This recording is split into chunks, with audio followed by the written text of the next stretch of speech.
ஈரானுடனான போர் 2 அல்லது 3 வாரங்களில் முடிவடையும் என அமெரிக்க ஜனாதிபதி ட்ரம்ப் தெரிவித்துள்ளார். இன்றைய பார்வை நிகழ்ச்சியுடன் இணைந்திருக்கின்றீர்கள்.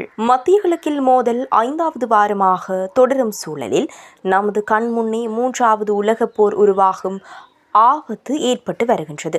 இதுவரை இஸ்ரேல், அமெரிக்கா மற்றும் ஈரான் இடையேயான போரில் எந்த ஒரு நாடும் நுழையாமல் இருந்த சூழலில் இப்போது அமீரகம் மற்றும் சவுதி நேரடியாக நுழையும் ஆபத்து உருவாகியுள்ளது. வளைகுடா போர் 1 மாதத்திற்கு மேலாக தொடர்ந்து வருகின்றது. இரு தரப்புமே தொடர்ந்து மாறி மாறி தாக்குதல்களை நடத்தி வருகின்றன. இதற்கிடையே ஹோர்முஸ் சுற்றி பதற்றம் அதிகரித்து வருகின்றது. இதனால் உலகப் போர் உருவாகும் ஒரு அபாயம் ஏற்பட்டுள்ளது. ஹோர்முஸை ஈரான் முடக்கியுள்ளது, அனைவருக்கும் தெரியும். இதனால் இதர வளைகுடா நாடுகளின் பொருளாதாரமும் முடங்கும் ஆபத்து உருவாகியுள்ளது. இதற்கிடையே ஹோர்முஸை திறக்க ஈரானுக்கு பிரஷர் போட அமெரிக்கா தலைமையிலான நட்பு நாடுகளுடன் இணைய ஐக்கிய அமீரகம் ரெடியாகி வருகின்றது.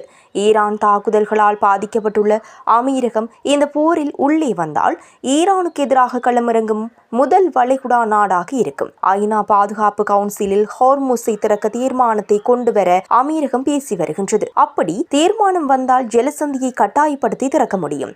இதற்காக அமீரக தூதர்கள் அமெரிக்கா, ஐரோப்பா தரப்புடன் பேசி வருகிறார்கள். அமெரிக்காவின் நெருங்கிய கூட்டாளி பஹ்ரைன் இத்தீர்மானத்திற்கு ஆதரவாக உள்ளது. வாக்கெடுப்பு நாளை நடக்கும் என எதிர்பார்க்கப்படுகின்றது. வளைகுடா நாடுகளின் உணவு ஏற்றுமதி இறக்குமதிகளுக்கு ஹோர்முஸ் ஜலசந்தி மிக முக்கியம்.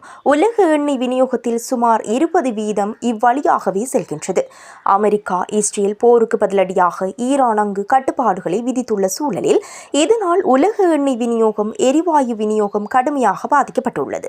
இது தொடர்பாக அமீரக அதிகாரிகள் கூறுகையில், ஹோர்முஸ் ஜலசந்தியை திறப்பதில் இராணுவத்தை பயன்படுத்தலாமா என்பது குறித்து ஆலோசித்து வருகிறோம்.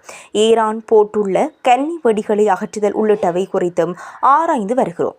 அபு மூசா போன்ற தீவுகளை கைப்பற்றி அதை வைத்து லாபி செய்தால் தேவையான கிடைக்கும் என நினைக்கின்றோம் என்றார். ஹார்முஸ் ஜலசந்தியில் கடல்வழி பயண சுதந்திரம் பாதுகாக்கப்பட வேண்டும் என்பதில் சர்வதேச அளவில் ஒருமித்த கருத்து இருப்பதாக அமீரக வெளியுறவு அமைச்சகம் கூறியுள்ளது. அமீரகம் நீண்ட காலமாகவே ஈரான் ஆட்சிக்கு நிதியளித்த நிலையில் அமீரகத்தின் இந்த மாற்றம் முக்கியத்துவம் பெறுகிறது.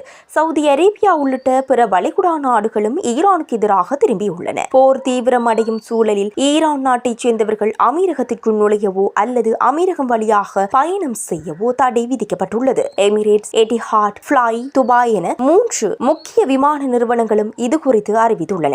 அதாவது ஈரான் பாஸ்போர்ட் வைத்திருப்போருக்கு துபாயில் அனுமதி இல்லை. அதே நேரம் ஹோல்டன் விசா வைத்திருப்பவர்களுக்கு மட்டும் இதில் விதிவிலக்கு வழங்கப்பட்டுள்ளது. அமீரகம் மட்டுமன்றி சவுதியும் கூட ஈரானை எச்சரித்துள்ளது.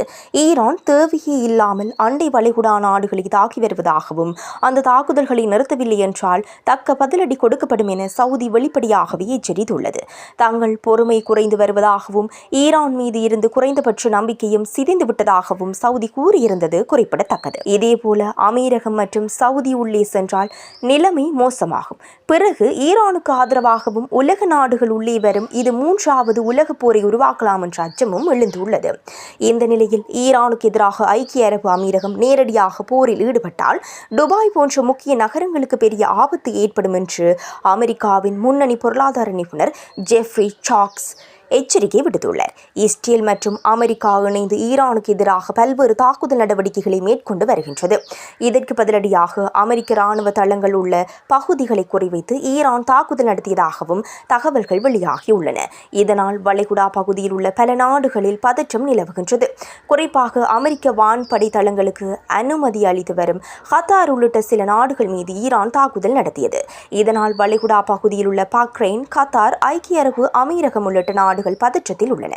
இந்த சூழ்நிலையில் ஈரானுக்கு எதிராக ஐக்கிய அரபு அமீரகம் நேரடியாக போரில் ஈடுபட்டால் துபாய் போன்ற முக்கிய நகரங்களுக்கு பெரிய ஆபத்து ஏற்படும் என்று அமெரிக்காவின் முன்னணி பொருளாதார நிபுணர் ஜெஃப்ரி சாக்ஸ் எச்சரிக்கை விடுத்துள்ளார்.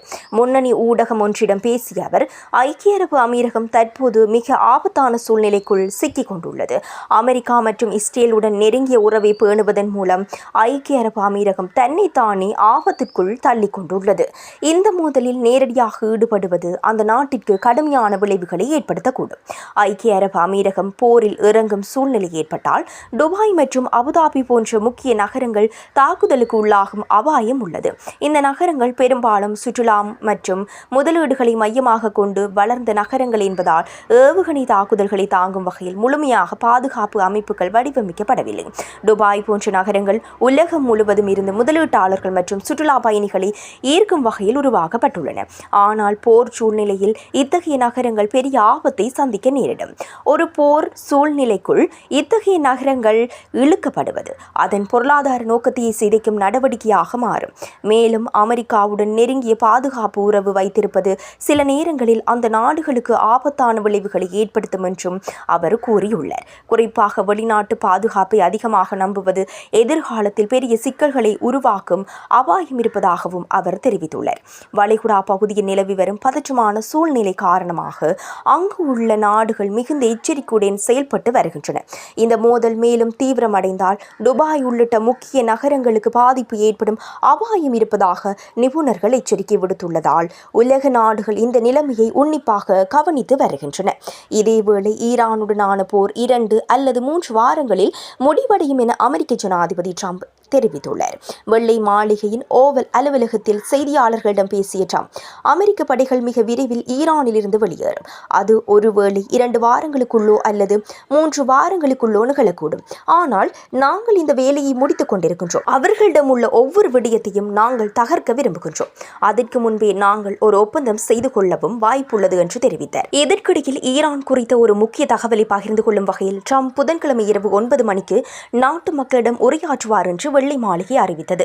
உலக பொருளாதாரத்தை ஆட்டம் காண வைத்துள்ள ஈரானுடனான போரை அமெரிக்க தரைப்படைகளை அனுப்புவதன் மூலம் தீவிரப்படுத்த திட்டமிடுகிறதா அல்லது பேச்சுவார்த்தைகள் மூலம் அதை முடிவுக்கு கொண்டுவர முயற்சிக்கிறதா என்பது குறித்து ட்ரம்ப் முன்னுக்கு பின் முரணாக பேசி வருகிறார். முன்னதாக ஈரானுடனான போர் 2 அல்லது 3 வாரங்களில் முடிவடையக்கூடும் என்றும் எண்ணெய் போக்குவரத்திற்கு மிக முக்கியமான ஹோர்முஸ் ஜலசந்தியை பாதுகாக்கும் பொறுப்பு மற்ற நாடுகளிடையே சாரும் என்றும் அமெரிக்க ட்ரம்ப் நேற்று முன்தினம் தெரிவித்திருந்தார். மற்றொரு முக்கிய நிகழ்வாக ஈரானுக்கு எதிரான கூட்டு நடவடிக்கை மத்திய கிழக்கின் முகத்தையை மாற்றிவிட்டது என்று இஸ்ரேல் பிரதமர் பெஞ்சமின் நெதன்யாகு தெரிவித்தார். அதேவேளையில் போரை முடிவுக்கு கொண்டு வருவதற்கு தேவையான மன உறுதி ஈரானிடம் இருப்பதாகவும், ஆனால் போர் மீண்டும் வெடிக்காது என்று எதிரி நாடுகள் உத்தரவாதம் அளித்தால் மட்டுமே அது சாத்தியம் என்றும் அந்நாட்டின் ஜனாதிபதி மசூத் பெசக்சியான் கூறினார்.